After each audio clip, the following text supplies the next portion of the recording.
മരുമോനിസത്തിൻ്റെ വേരറക്കാൻ എനിക്ക് ആയുസുണ്ടെങ്കിൽ കേട്ടോ ഈ 2026 മെയിൽ നടക്കുന്ന തെരഞ്ഞെടുപ്പിൽ ബേപ്പൂരിൽ ഞാൻ മത്സരിക്കും.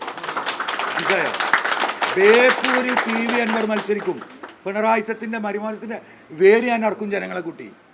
ഈ മലയോര മേഖലയിൽ 63 സീറ്റും ജയിപ്പിച്ച് ഞാൻ കൊടുക്കാം. ഈ 3000 കോടി വെക്കുകയാണെങ്കിൽ 63 സീറ്റ്. അതിൽ ഈ പറയുന്ന 10, 12, 13 സീറ്റാണുള്ളത് ഇപ്പം UDFൻ്റെ കയ്യിൽ. അതാണ് രാഷ്ട്രീയം. അതിനു വേണ്ടിയിട്ടുള്ള തീരുമാനം എടുക്കട്ടെ. ആ തീരുമാനത്തോടൊപ്പം നമ്മളുണ്ടാവും എന്ത് ത്യാഗം സഹിച്ചിട്ട്. ഒരു കാര്യം കൂടി പറയാം, അങ്ങനെ നല്ലൊരു തീരുമാനത്തിലേക്ക് മാന്യമായ റെക്കമെൻഡേഷനിലേക്ക് ഞങ്ങൾ വരികയാണെങ്കിൽ മരുമോനിസത്തിൻ്റെ വേരറക്കാൻ എനിക്ക് ആയുസുണ്ടെങ്കിൽ കേട്ടോ ഈ 2026 മെയിൽ നടക്കുന്ന തെരഞ്ഞെടുപ്പിൽ ബേപ്പൂരിൽ ഞാൻ മത്സരിക്കും. മനസ്സിലായോ? ബേപ്പൂരിൽ PV അൻവർ മത്സരിക്കും.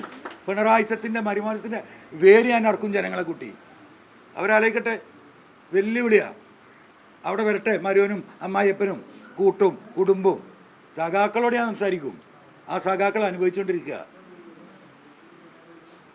ആ പാവപ്പെട്ട തൊഴിലാളികൾ അനുഭവിച്ചുകൊണ്ടിരിക്കുക. 2 മിനിറ്റ് റീലിന് 10 ലക്ഷം. ബേപ്പൂർ ഫെസ്റ്റ് അങ്ങനത്തെ 4 എണ്ണം 49,60,000 റുപ്യ പോക്കറ്റ് കിഷും. മനസ്സിലായോ? അങ്ങനത്തെ എത്ര റീല് ആന ചവിട്ടി കൊടുത്താലും മൂപ്പര് കൊടുക്കും 10 ലക്ഷം. എന്തൊരു തൊഴിലാളി പാർട്ടി, എന്തൊരു തൊഴിലാളി സ്നേഹം.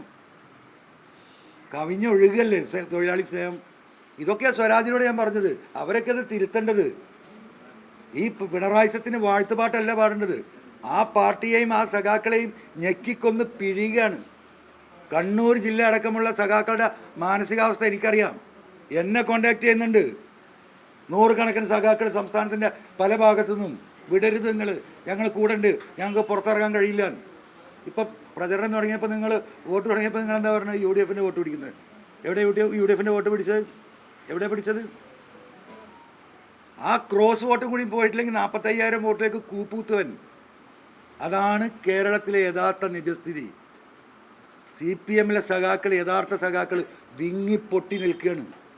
ഒരു മരുമകനെ കൊടുത്തിട്ട് സകലം വെട്ടി നിരത്തി സകല ജയരാജന്മാരെയും സൈഡ് ലൈൻ ചെയ്ത് ആര് ബാക്കിയുണ്ട്? ആ പാർട്ടിയിൽ ആര് ബാക്കിയുണ്ട്?